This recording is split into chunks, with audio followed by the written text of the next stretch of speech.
حکم پہلے باپ کا مانو، خدمت پہلے ماں کی کرو. شریعت کے ضابطے بتا رہا ہوں. اماں خدمت زیادہ کرتی ہے بچوں کی. اب میں اکثر مثال دیتا ہوں، میں کہتا ہوں جب گلے میں اماں پاؤڈر ڈال دیتی ہے نا، بچے کو نہلا دہلا کے خوشبو لگا کے بڑا پیارا، اس وقت وہ بیٹا بھی ہوتا ہے، پوتا بھی ہوتا ہے، بھتیجا بھی ہوتا ہے، بھانجا بھی ہوتا ہے. اور جب پیشاب کر دے پھر کس کا ہے؟ ماں کا. اور جب تک ہنستا ہے مسکراتا ہے پھر وہ سب کا ہے. اور جب رونے لگے جی تو ابا جی آپ تو بعد میں تو آپ بڑے سگے بن گئے، تو اب آپ تھوڑا مہربانی کریں نا، کبھی کبھی آپ بھی ذرا اس کا پیشاب اپنے گلے میں برداشت کریں، تھوڑا آپ بھی شوق کریں نا. نہیں مالک تو آپ ہیں، ولدیت تو آپ کے لکھی جا رہی، ڈیٹیل تو آپ بتا رہے ہیں کہ میرے نام پہ درد ہے ہر چیز، تو یہاں بھی تھوڑا خیال کرو. حکم پہلے باپ کا ماننا ہے، خدمت پہلے ماں کی کرنی ہے.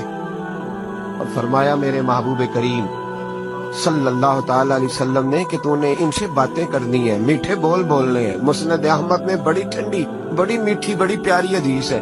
حضور نے فرمایا 2 گھڑیاں رات کو ان کی چارپائی پہ بیٹھا کر، ان سے بات چیت کیا کر، ان کا دل راضی کیا کر.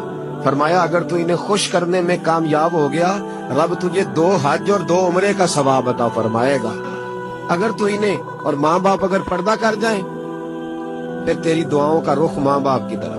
امام راضی نے تفسیر کبیر میں حدیث لکھی ہے، ایک شخص پر آخری وقت طاری تھا، نزع کا عالم تھا، لوگ کلمہ پڑھاتے تھے، زبان پہ جاری نہیں ہوتا تھا. ان حدیثوں کو روز یاد کیا کرو. روز ماں باپ سامنے آئے تو ان حدیثوں کو ذہن میں لایا کرو. کلمہ اللہ کا ذکر ہے، زبان پہ جاری نہیں ہو رہا کلمہ. لوگ محبوب کریم علیہ السلام کے حضور ہے، یا رسول اللہ بندہ مسلمان ہے پر کلمہ نہیں جاری ہوتا. حضور نے یہ نہیں فرمایا کہ دیکھو لکنت تو نہیں، کوئی مشکل تو نہیں، کیا مسئلہ ہے، دعا کرتے. فوراً امام راضی نے لکھا ہے نبی پاک نے فوراً فرمایا پتہ کرو اس کی ماں زندہ ہے. یا رسول اللہ ہے. فرمایا بلاؤ. اماں آئی بڑی پریشان، 2 گلیاں چھوڑ کے رہتی ہے. فرمایا تیرا بیٹا ہے؟ تو ماں نے مصطفیٰ کا چہرہ دیکھا تو رو پڑی، کہنے لگی حضور میرا ہی ہے. فرمایا تو ناراض ہے؟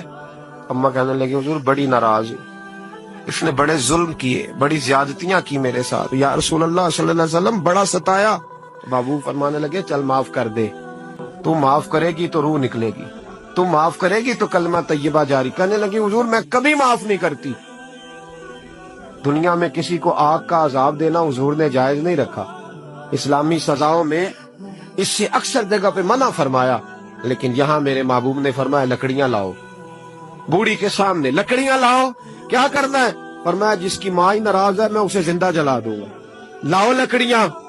صحابہ اٹھ کے جانے لگے، ابھی 2 آدمی دروازے سے بھی نہیں نکلے تو بول پڑی، کہنے لگی نہ حضور اسے جلایا نہ جائے، حضور جلانا نہ. فرمایا چل معاف کر دے. 3 دفعہ بولی، کہنے لگی میں نے معاف کیا، میں نے معاف کیا، میں نے معاف کیا. محبوب فرمانے لگے اب پڑھاؤ کلمہ.